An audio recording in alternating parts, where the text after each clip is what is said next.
Nouvelles héroïnes. Tout a commencé dans une forêt. J'étais là, sagement, en train de ramasser de la mousse et j'avais hâte de voir ce qui se cachait à l'intérieur au microscope. Mais après plusieurs heures, épuisée de ne rien trouver, j'ai senti mes paupières se fermer et je me suis endormie. Soudain, un psst me tire de mon sommeil. J'ouvre les yeux et je réalise que je suis devenue minuscule. Dans ma tête, c'est un mélange entre panique et excitation. Chaque brin de mousse est devenu un arbre géant, chaque goutte d'eau, une immense flaque. Et là, je l'aperçois enfin. Celui que j'avais tant cherché au microscope, maintenant, c'est lui qui me regarde de haut. Et avec ses 8 pattes et son corps dodu, il me dit fièrement: « Moi, c'est Teddy. Oh, tu sais, je n'aime pas tellement faire mon prétentieux, mais je résiste à tous les stress. J'ai même un oncle qui est allé sur la Lune et ma grand-mère a survécu plus d'1 siècle sans la moindre goutte d'eau. » Sa bonne humeur est hyper communicative. Je souris en plus en me disant qu'il porte bien son nom. Il me fait penser à un autre Teddy, un champion, Teddy Riner. Et c'est comme ça qu'une simple balade en forêt m'a complètement transformée. Depuis cette nuit, j'ai compris que les vrais héros de cette planète sont invisibles pour les yeux. Et quelque part, je me dis que le Petit Prince avait raison. Puisque aujourd'hui encore, il m'arrive de les entendre ou de les voir, mais cette fois juste avec le cœur.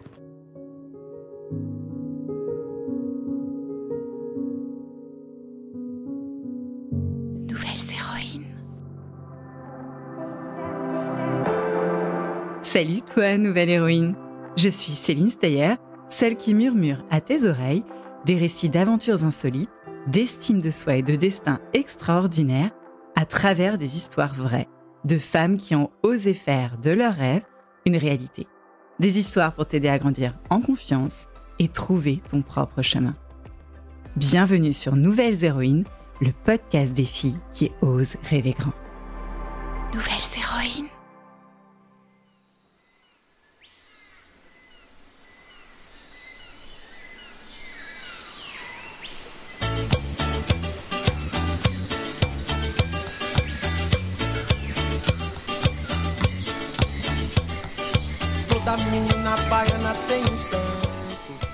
Avant de partir en exploration avec notre nouvelle héroïne, je t'embarque de l'autre côté de l'Atlantique, dans un pays où la samba pulse au cœur de chaque rue, où les plages scintillent sous un soleil généreux et où les forêts tropicales regorgent de mystères et de merveilles incroyables. Bienvenue au Brésil, le pays d'Ostro, un jeune homme étudiant en médecine. C'est ici, entre les champs du Ara Yacin, le plus grand des perroquets volants, célèbre pour son plumage bleu éclatant et son bec puissant, et le murmure des vieux arbres, que l'aventure de notre nouvelle héroïne commence. Et ce jour-là, précisément, qu'Ostro reçoit ce coup de téléphone. Bonjour Ostro, nous avons reçu votre candidature pour continuer vos cursus de médecine en Europe. Nous vous accueillons dans 15 jours à Paris. Ostro se trouve alors contraint de quitter son pays natal avec ses rythmes endiablés de samba, sa chaleur tropicale et son soleil éclatant pour se retrouver sous le ciel gris de Paris.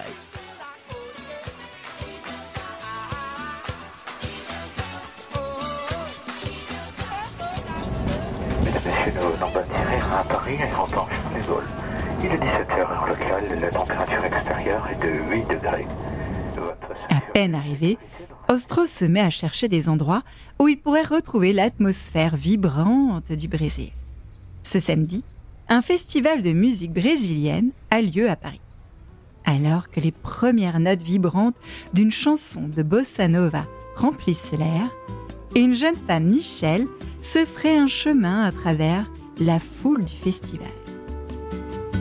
Elle suit des études pour devenir professeure d'histoire-géographie. L'enthousiasme rayonne sur son visage à chaque coup de tambour, ses yeux pétillants à la vue des danseurs. Elle avait toujours été fascinée par la culture brésilienne et ce festival était pour elle un petit morceau de paradis. Au milieu de la foule, Michel est attiré par un jeune homme qui tient un pandéro à la main. Leurs regards se croisent pour ne plus se quitter. Et 5 ans plus tard, Aïna, notre nouvelle héroïne, vient au monde dans un quartier niché entre la Goutte d'Or et les hauteurs du Sacré-Cœur.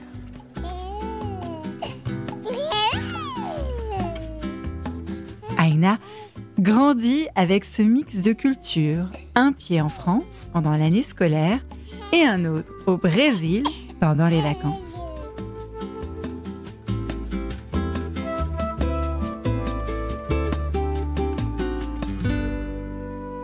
Aïna est une élève curieuse et attentive. Dès que la cloche annonce la fin de l'année, elle saute dans l'avion avec son sac à dos pour passer ses vacances d'été dans la maison familiale située à 1 heure de Recife, dans le nord-est du Brésil, au cœur d'une région qui mélange favela et biodiversité luxuriante et surtout très très sauvage. C'est la forêt atlantique, appelée Mata Atlântica. Un type de forêt tropicale humide localisée le long du littoral au Brésil.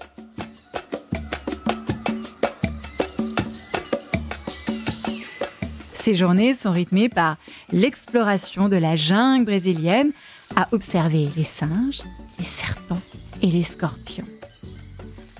La jungle regorge de créatures aussi terrifiantes qu'affectueuses et le scorpion n'est pas réputé pour adorer qu'on lui marche dessus.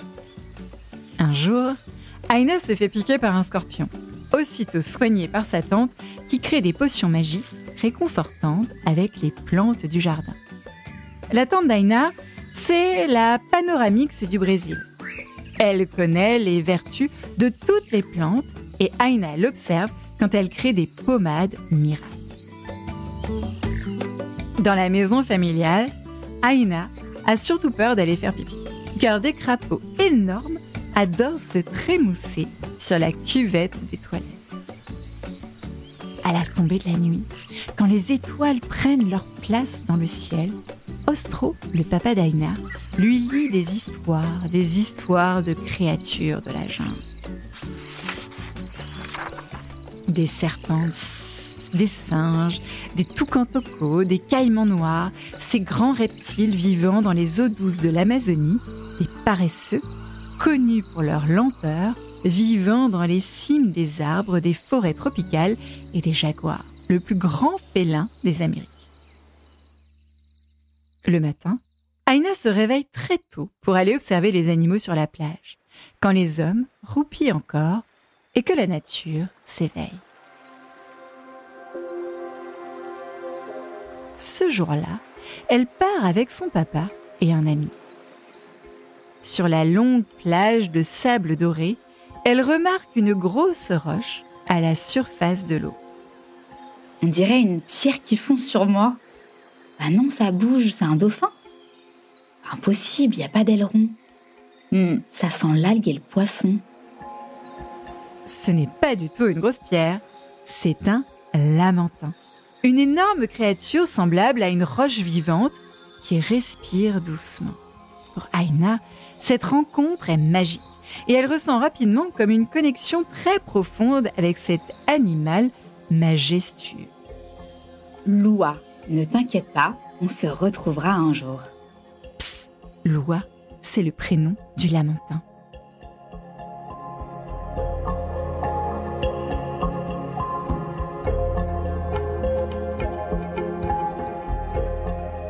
À son retour en France, Aïna, beaucoup plus grande qu'avant, mais encore petite de taille, passe des heures plongées dans des livres sur la nature. Pour son premier exposé, elle choisit de parler des primates, étudiés par Jane Goodall, sa scientifique préférée. Ses camarades la surnomment l'exploratrice, un surnom que Aïna adore profondément. Sa fascination pour les primates prend une tournure quasi obsessionnelle lorsqu'elle découvre, dans le buffet du salon, une vieille cassette VHS. c'est un enregistrement d'une émission de télévision sur Washoe, une femelle chimpanzé qui est la première de son espèce estimée capable de communiquer en langage des signes. Elle est née en 1965 dans une forêt d'Afrique de l'Ouest, capturée on ne sait pas trop comment à 10 mois et recueillie par un couple, Béatrice et Allen Gardner, de l'Université du Nevada. Washoe avait vécu avec les humains pendant ses 42 ans de vie. Et cette découverte enthousiasme Aina au plus haut point, nourrissant son imagination et sa passion pour comprendre les liens entre les humains et les animaux. Washoe, qui avait réussi là où tant d'autres expériences avaient échoué, devient une source d'inspiration constante pour Aina, qui rêve de suivre les traces de ces grands scientifiques qui ont révolutionné notre compréhension du monde animal. Au même moment, Aina a un autre projet en tête. Maman, j'aimerais beaucoup faire du théâtre. Quand elle n'est pas le nez dans les livres ou les yeux sur son mini-microscope, Aina foule les planches du théâtre du quartier dans la compagnie Les Seuls Gosses. Elle s'amuse beaucoup à jouer Mercredi Adams ou encore Lara Croft dans Tomb Raider, une exploratrice d'un genre plus que nouveau. Quand elle doit répéter son texte dans sa chambre au mur décoré de posters de singes, elle s'imagine au cœur de la jungle avec son sac à dos et sa lampe torche à la recherche de mystères anciens et découvertes d'animaux inconnus. Alors, quand vient le moment de choisir ses études, Aina se dirige vers la filière scientifique pour passer un bac S avec une dominante de biologie. Mais passé le grand portail de l'université, elle doit encore choisir entre la biologie animale et la biologie végétale. Mais grandir, c'est parfois faire des choix. Un jour, alors qu'elle se balade au Muséum d'histoire naturelle, une pancarte attire son attention. Elle y lit que certains singes se soignent avec des plantes. Et là, tout fait sens. Et si les animaux pouvaient nous inspirer pour soigner les humains? Le choix est alors très simple, car elle ne veut pas vraiment disséquer les animaux. Et elle se rappelle les remèdes que sa tante brésilienne lui avait appris. Comment utiliser des décoctions de plantes pour libérer les sinus ou traiter les brûlures avec des huiles infusées. Je veux comprendre les relations entre les humains et les plantes. C'est le début de la grande aventure d'Aina. Elle décide alors de se spécialiser en ethnobotanique, une discipline toute trouvée pour atteindre cet objectif. Un peu comme sa tante, elle commence sa carrière de biologiste en recherche fondamentale au sein d'un laboratoire de génétique végétale au CNRS, où elle étudie la génétique chez les plantes. Alors, étudier la génétique des plantes signifie regarder de très très près ce qui se cache à l'intérieur des cellules, leur ADN, ce qui rend chaque plante unique au niveau de ses gènes. Un peu comme une recette qui explique comment chaque plante grandit, à quoi elle ressemble et comment elle survit. Aina, la petite exploratrice devenue grande au laboratoire, regarde comment les plantes passent ces recettes à leurs bébés plantes et comment ces plantes peuvent changer si les plantes vivent dans des endroits très très chauds, très très froids ou très très secs. Cela aide à comprendre toutes les astuces que les plantes utilisent pour vivre et grandir autour de nous.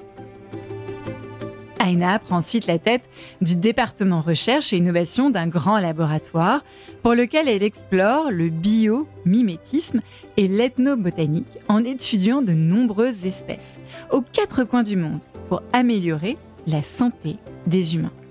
Alors, le biomimétisme n'a rien à voir avec le mime Marceau. Le biomimétisme permet aux scientifiques de trouver des idées afin de résoudre des problèmes humains en regardant la nature. Ainsi, Aina observe comment les plantes, les animaux et même les minuscules microbes vivent et se comportent.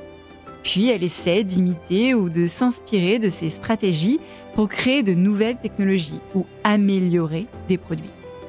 Par exemple, en voyant comment les ailes d'un papillon reflètent la lumière, quelqu'un pourrait inventer une peinture qui permet aux températures de rester fraîches, même sous le soleil. Ou en étudiant comment certaines plantes absorbent et neutralisent les polluants au sol, des chercheurs pourraient inventer un système de dépollution naturelle pour nettoyer les terres contaminées. Ou encore, en voyant comment les gorilles choisissent des plantes spécifiques pour se soigner, les scientifiques pourraient découvrir de nouveaux médicaments inspirés de la nature. Tiens, au fait, Aïna, tu n'as pas un super exemple à nous donner qui va parler à tous les enfants et surtout aux parents qui nous écoutent ? Un pou, dans son environnement naturel, il a un rôle. Il nourrit d'autres espèces, il va stimuler leur immunité et il peut même éliminer les peaux mortes. D'ailleurs, il inspire nos chercheurs qui étudient cette sorte de ciment qui lui permet d'attacher ses bébés. Mais voilà, quelque chose lui manque. Non, pas les poux sur la tête, surtout pas. Elle veut partager ses découvertes, raconter l'histoire incroyable du vivant. Alors elle prend une décision importante. Échanger sa blouse de scientifique contre un micro et un carnet de voyage. Aïna aspire à devenir ce qu'elle a toujours rêvé d'être, une exploratrice, une narratrice du monde vivant. Initialement, Aïna souhaite adopter un ton très sérieux, à l'image des scientifiques, craignant qu'on ne la prenne pas au sérieux, et elle aborde la science d'une manière différente. Elle réalise que sa mission principale n'est pas de prouver son intelligence, mais plutôt de partager le savoir de manière claire et accessible, en évitant un langage trop complexe ou obscur. Quand elle raconte ses découvertes, elle veut entendre de l'émerveillement. « Waouh ! Je ne savais pas que la nature était capable de faire ça !» En observant les animaux, Aïna trouve des réponses aux défis de la vie. Par exemple, les suricates, comme Timon dans Le Roi Lion, sont des maîtres du leadership partagé pour éviter les conflits. C'est vrai qu'on se souvient de ces grandes tirades dans le dessin animé. Ou encore les lycaons africains qui votent avec des éternuements pour prendre des décisions de groupe. Aïna sensibilise et vulgarise. Elle a lancé un podcast, BioInspi, donne des cours de biologie à l'université Paris-Saclay, écrit des livres avec d'autres chercheurs et transmet des petites aux grandes oreilles ce que lui apprend la nature. Elle veut raconter les histoires de Lua, le lamantin femelle qu'elle avait croisé sur une plage brésilienne, Washoe, le chimpanzé qui parlait la langue des signes, ou encore Teddy, le tardigrade, le seul animal connu résistant au vide spatial et au manque d'oxygène. Comme Neil Armstrong, cet animal long de 1 mm est allé sur la Lune. Il survit de moins 273 degrés, soit le zéro absolu, jusqu'à plus 340 degrés. Il est 11 000 fois plus résistant que l'homme aux rayons X et supporte des pressions 4 fois supérieures à ce qu'on trouve au plus profond de l'océan. Il survit aussi à la déshydratation, au manque d'oxygène, à des produits toxiques et à l'alcool absolu. Il est présent de l'Himalaya au Sahara, des fonds marins à ton jardin et dorénavant sur la Lune. Petit mais costaud, comme Aïna, la petite scientifique de l'école devenue grande par ses découvertes.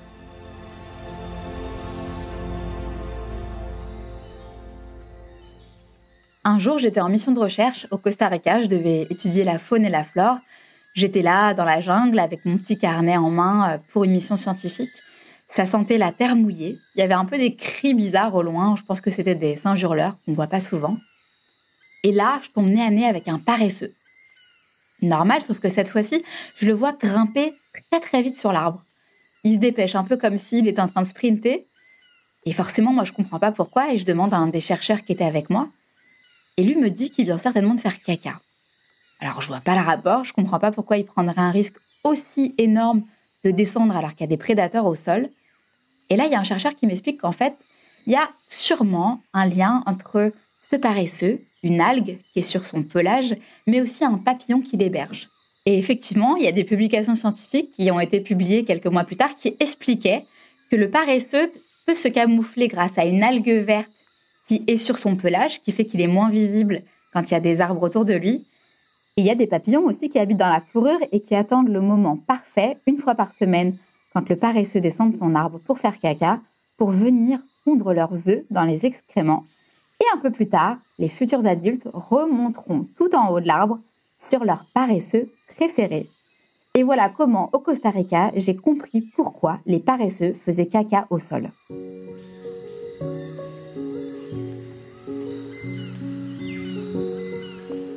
Nouvelles héroïnes. Alors, chère nouvelle héroïne, l'histoire d'Aina Queiroz t'invite à nourrir ta curiosité en observant le monde. D'un simple exposé sur les primates au primaire, Aina est devenue une exploratrice, comme Dora, Lara Croft, Indiana Jones, et comme dans la vie, son idole, Jane Goodall. Par son histoire, j'avais envie de te transmettre qu'une passion d'enfant peut se transformer en mission d'une vie. Et psst, si tu te tends l'oreille, Aina a un message pour toi. Moi, je me souviens parfaitement qu'à votre âge, j'avais déjà des obsessions un peu étranges. Alors, ça s'est beaucoup matérialisé autour des singes. J'adorais les grands singes, les petits singes. J'avais découvert une femelle chimpanzé qui était absolument fascinante, qui s'appelait Washu, et qui était capable de parler le langage des signes avec d'autres humains. Donc, ça m'a beaucoup marquée. Et dans la vraie vie, j'ai aussi eu la chance de rencontrer un lamantin au Brésil. J'ai fait sa rencontre dans la mer. Il faisait partie d'un programme de conservation. C'était une femelle qui s'appelait Lua. Et j'ai eu vraiment cette chance énorme de la rencontrer et de pouvoir l'observer et me sentir, entre guillemets, connectée à elle, parce qu'en plus, elle était protégée, elle était là pour être réintroduite et il fallait absolument qu'on n'ébruite pas trop sa présence parce que les autres touristes sur place pourraient ne pas avoir les mêmes précautions que nous. Donc, ne vous inquiétez pas si vous aussi, vous vous sentez parfois en empathie avec d'autres espèces qu'une espèce humaine ou que vous avez des obsessions parfois bizarres. Sachez que parfois, c'est elles qui vont vous permettre de trouver votre place et votre chemin sur cette terre et dans ce monde. Qu'on nous apprenne assez vite à l'école à se méfier de notre supériorité. On nous donne vraiment l'envie de questionner ça en permanence, à quel point on a plus de droits, plus d'intelligence, plus de sensibilité, plus de culture qu'une autre espèce. Et que ça soit une préoccupation permanente quand on prend des grandes décisions en tant qu'humanité. On se pose la question de savoir si on n'est pas en train d'outrepasser la liberté d'autres espèces que la nôtre. Nouvelles héroïnes. Nouvelles héroïnes. Nouvelles héroïnes. Nouvelles héroïnes. Nouvelles héroïnes.